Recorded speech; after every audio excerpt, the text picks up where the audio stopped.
যে আপনারা আজকে আপনাদের যে ধর্মের স্লোগান, এই ধর্মকে অপব্যবহার করে আজকে আপনারা মানুষের মধ্যে ফিতনা তৈরি করছেন, আজকে মানুষের মধ্যে বিভক্তি তৈরি করছেন।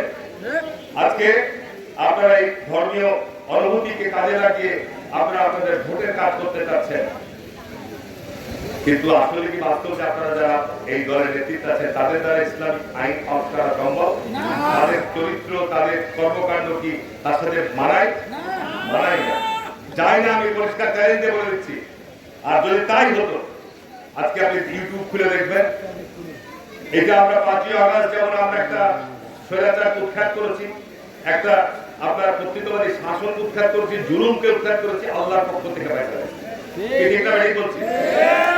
অনেক তরতাজা প্রাণ, যুবক, ছাত্র, কৃষক, মা, বোন সবাই প্রাণ দিয়েছে, যার মধ্য দিয়ে আপনার এই ফ্যাসিবাদী শাসনদের পতন হয়েছে। কেমন পতন দেখেন, আল্লাহর পক্ষ থেকে। ফেরাউন যেমন নীল নদে ডুবেছিল, তার গোটা বাহিনী সব আল্লাহ ধ্বংস করে নির্মূল করে দিয়েছিল, ঠিক হাসিনা আজকে দেখেন, আজকে শেখ হাসিনা আজকে আশ্রয় নিয়েছে ভারতে, ঠিক না বেটি? তার যারা এমপি ছিল, মন্ত্রী ছিল, মহিলা এমপি ছিল, তার যারা চেরা চামুন্ডা ছিল, বেশি বদমাইশ ছিল, সব আজকে পালিয়ে গেছে, ঠিক না বেটি? এটা আল্লাহর তরফ থেকে ফয়সালা হয়েছে। তার কারণ তারা গত 15 বছর মানুষের সাথে প্রতারণা করেছে, জুলুম করেছে, অন্যায় করেছে, আল্লাহ তার ফয়সালা দিয়েছে। তার জন্য আমাদের অনেক রক্ত দিতে হয়েছে, ঠিক না বেটি? আজকে নতুন করে আর একটা সংকট বাংলাদেশে তৈরি হয়েছে। এই 5ই আগস্টের পর আজকে আর একটা নতুন সংকট। ধর্মকে আজকে যেভাবে অপব্যবহার করা হচ্ছে, তাফসীর মাহফিল, মসজিদকে আজকে যেভাবে রাজনীতিকরণ করার চেষ্টা চলছে, এটা আরেকটি ফিতনা। এইটা আরেকটি ফিতনা। আপনি কোরআনের তাফসীর মাহফিলের আয়োজন করছেন, সেখানে কি আপনি কোরআন হাদিসের আলোচনা করেন, সেখানে কেন রাজনীতির আলোচনা আসবে? রাজনীতির নেতারা যে বলে যে আপনি এই মুখকে ভোট দেন, ঠিক না বেশি বলছি না? আজকে যে কারণে কতদিন শুনলাম শিবগঞ্জে ওখানে গ্রামোদ্ধারী সাহেব দিয়েছিল কার্তিকে বক্তৃতা দিতে, যেমন রাজনীতির বক্তৃতা শুরু করে আমির হামজা আজকে জামাত ইসলামের বিতর্কিত বক্তা আমাকে বলছে যে আমার নাকি আমি এখন আপনার ইসলাম থেকে বেরিয়ে গেছি, আমার জানাজা করা যাবে। আমি হজ করেছি, 5 ওয়াক্ত নামাজ পড়ি, আমি কালেমায় বিশ্বাস করি, আর উনি ফতোয়া দিয়ে দিলেন উনি নামের পিছনে তার মুক্তি। উনি আবার কয়েকদিন আগে বলছে আল্লাহর নবীকে বলছে সাংবাদিক। এই নারায়ণগঞ্জে একটা জায়গাতে তাফসীর করতেছে, সব জুতা হয়েছে। এরকমই হবে। আল্লাহ পাক বলছে আমি তোমাদের প্রকাশ্য এবং অপ্রকাশ্য সব খবর সম্পর্কে জানি। সুতরাং এই ব্যাপারে আমি বিশেষ সারা পৃথিবীর ইসলামের স্কলাররা বলছে যে ধর্ম নিয়ে রাজনীতি না করার জন্য। কারণ যে ধর্ম নিয়ে রাজনীতি করলে কি হবে? মুসলিম উম্মার মধ্যে বিভক্তি তৈরি হবে, অনৈক্য তৈরি হবে, ঠিক না? ঠিক বলছি। তার মানে জামাত ইসলাম কয় পার্সেন্ট মুসলমান বাংলাদেশে করে বলেন? আপনি এখন মসজিদে যে যান, জামাত ইসলামের বক্তৃতা দেন, ওই মসজিদে তো ইবাদতের জায়গা। আমি একটা জায়গায় শুনলাম যে ওইখানে একজন জামাত ইসলামের কোন নেতা বক্তৃতা দিয়ে বলছে মসজিদে যদি আজকে রাজনীতির আলোচনা না হয় তাহলে কোরআনের আলোচনা বন্ধ করে দেবে। কত বড় দুর্ভাগ্যপূর্ণ কথা, কত বড় দুর্ভাগ্যপূর্ণ কথা। এই কারণে এটার নতুন ফিতনার জন্ম হয়েছে এবং এই ফিতনার অবসান হবে। এই ফিতনার আল্লাহ পাক যেভাবে আপনার শেখ হাসিনাকে বিদায় করেছে, এই ফিতনার অবসান হবে। আপনি দেখেন না আজকে এই হঠাৎ করে পিয়ার ছাড়া নির্বাচন মানবো না, পিয়ার না হলে নির্বাচন হবে না। আরে পিয়ার মানুষ বুঝে, পিয়ার মানে প্রপোর্শনাল আনুপাতিক হারে নির্বাচনে প্রতিনিধিত্ব করবে। ওনারা এমন ভাবে বলে দিল পিয়ার, এখানে জামাত ইসলাম যদি পিয়ার করে ভোট হয় তাহলে ওরা আনুপাতিক হারে কিছু সিট পাবে। এখন পিয়ার কিভাবে আপনি দিবেন? কোন সাংবিধানিক প্রশ্ন এটা? আমি সাধারণ মানুষ, আপনারা না বুঝলে আমি তাও বলছি যে সাংবিধানিক বিষয়। জামাত ইসলামের নেতারা কি সাংবিধানিক কোনো ব্যাখ্যা দিয়েছেন? আজকে যারা প্রতীক নিয়ে নির্বাচন করবে, জাতীয় প্রতীক নিয়ে, তারা এই প্রপোর্শন পেলেন, কিন্তু 300 আসনে যদি আপনার স্বতন্ত্র প্রার্থী হয় তাদেরকে আপনি কিভাবে প্রপোর্শন দেবেন? আজকে হিন্দু, বৌদ্ধ ঐক্য, খ্রিস্টান পরিষদ তারা যদি নির্বাচনে প্রতিদ্বন্দ্বিতা করে, তাদের সমর্থকদের সংখ্যা হিন্দু, বৌদ্ধ, খ্রিস্টান প্রায় 10%, তাদের কিভাবে প্রতিনিধিত্ব দিবেন? ঠিক না? ঠিক বলছি। এই যে জামাত ইসলাম একটা নতুন করে বিতর্ক তৈরি করলো, জামাত ইসলামের জন্মলগ্ন থেকে আপনি দেখবেন যে তাদের এই 85 বছর জন্ম, সেই 71 সালে বলেন, 47 বলেন, 86 বলেন, আবার এখন বলেন, সব সময় তারা ইতিহাসের টার্নিং পয়েন্টে সব জায়গায় তৈরি করছে। 1947 সালে যখন ভারত পূর্বাঞ্চলে বিভক্ত হয়ে পাকিস্তান ভারত তৈরি হয়, জামাত ইসলাম তখন ভারতের পক্ষে নিচ্ছে না, অবৈধ ভারত। আবার 71 সালে যখন বাংলাদেশের স্বাধীনতার জন্য আমরা যুদ্ধ করি, তখন ওনারা আবার পাকিস্তানের পক্ষ নিয়েছে, বলছে আমরা এবং পাকিস্তান সেনাবাহিনী ছাড়া আর ওরাই হচ্ছে সম্ভব একমাত্র দেশ।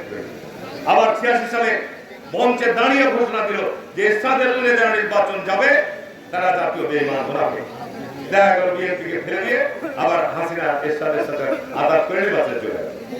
এইগুলো আপনার একটা ইসলামিক দল হিসাবে এগুলো ঠিক বলেন? একটা মুনাফিকি চরিত্র। যাই হোক, এই সমস্ত বিষয়গুলো আজকে আমাদেরকে খুব ভালোভাবে চিন্তা করতে হবে। বন্ধুরা আমার, চাঁপাইনবাবগঞ্জ নিঃসন্দেহে আজকে এই আমাকে আপনারা নির্বাচনে এখানে সামনের দিকে বিভ্রান্তি অনেক আসবে। আমি গত 5টা নির্বাচনে মনোনয়ন পেয়েছি, কেউ বলেছে হারুন নবীদের স্নিপার। আরে 5টা নির্বাচনে একই কথাই, জামাত ইসলামের সাথে জোট হয়েছে।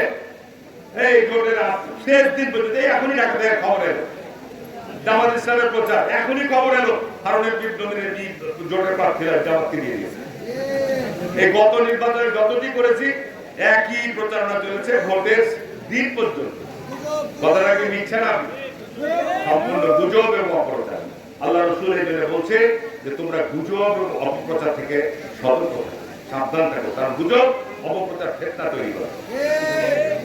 যে কারণে আমি আপনাদের আজকের এই সবাই এই আমার চোখ দর্শন যাচ্ছে, দেখতে আছে মোড় পর্যন্ত লোকে লোকারণ্য ভরে গেছে। এটা কত সবাই আজকে আশেপাশে সমস্ত জায়গায় আজকে লোকে লোকারণ্য হয়ে গেছে। আমি শুধু নির্বাচনের আমি আপনাদেরকে মানে ওয়াদা বা অঙ্গীকার করে নয়, আল্লাহ পাক কোরআনের মধ্যে বলছেন তোমাদের ওয়াদা এবং অঙ্গীকারের খবর আমি কিয়ামতের মাঠে দেব। একদম আপনাদের পৌরসভায় পানির সবচেয়ে বড় সংকট, এই মহিলারা অবশ্য এখানে পানির সবচেয়ে বড় সংকট, ব্যাপক সংকট। পানিতে আর্সেনিক, পানিতে আয়রন, যে কারণে আমরা পানি পাই না। একটা ট্রিটমেন্ট প্ল্যান্ট আমাদের পাহাড়ের পাশে, ওইখানে আপনার একটা ট্রিটমেন্ট প্ল্যান্ট করা হয়েছে, অল্প এরিয়ায় পানি সাপ্লাই খুবই সীমিত। আরো একটি ওয়াটার ট্রিটমেন্ট প্ল্যান্ট, এটা আমাদের কমিশনার তশিকুল আছে আমাদের 13 নম্বর ওয়ার্ডে, তার মহানন্দার পাশে জমি, সেইখান থেকে আমরা ইনশাল্লাহ আশা করছি আগামী 2 মাসের মধ্যে ওই প্রকল্প আমরা যদি আমরা আপনার কাজ শুরু করতে পারি, তাহলে আমাদের এই সমস্ত এলাকা, এই 13 নম্বর ওয়ার্ড, 12 নম্বর ওয়ার্ড, 10 নম্বর ওয়ার্ড, 14 নম্বর ওয়ার্ড, এই অঞ্চলে এই ওয়াটার ট্রিটমেন্ট প্ল্যান্ট থেকে পানি সাপ্লাই। কি কাজগুলো ভালো হচ্ছে না খারাপ হচ্ছে? আজকে শিক্ষা প্রতিষ্ঠান এগুলোকে আমাদের নগর হরিমল উচ্চ বিদ্যালয়, বালিকা উচ্চ বিদ্যালয় সহ এই সমস্ত ভালো ভালো শিক্ষা প্রতিষ্ঠান শিক্ষা ব্যবস্থা কাজটা শেষ করে দিয়েছে। সেগুলোকে উন্নত করার জন্য সেগুলোর জন্য বাজেট বরাদ্দ করেছে। হরিমোহনের ওখানে একটা 10 তলা ভবন নির্মাণের উদ্যোগ নেওয়া হয়েছে, বহুমুখী ভবন, যেটা আমরা পরীক্ষা কেন্দ্র হিসাবে, হলরুম হিসাবে, জিমনেসিয়াম হিসাবে আমরা সেটাকে ব্যবহার করব। সেটারও ডিপিটি তৈরি হচ্ছে। হাসপাতালের অবস্থা খারাপ, হাসপাতালের অবস্থা শুনে যেখানে জামাতিরা নাকি সব হাসপাতাল দখল করে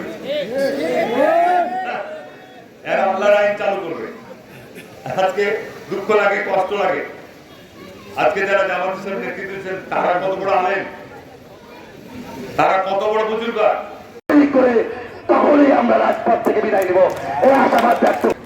বিএনপির আমরা করতালের মাধ্যমে নিজেদেরকে স্বাগত জানাই। আমরা ছাত্র দিবস যে আন্দোলন করেছিলাম, ছাত্র জনতার অভ্যুত্থানে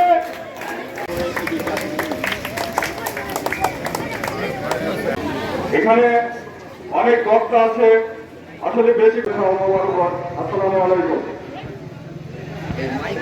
আয়োজিত পৌরসভা সম্মানিত সভাপতি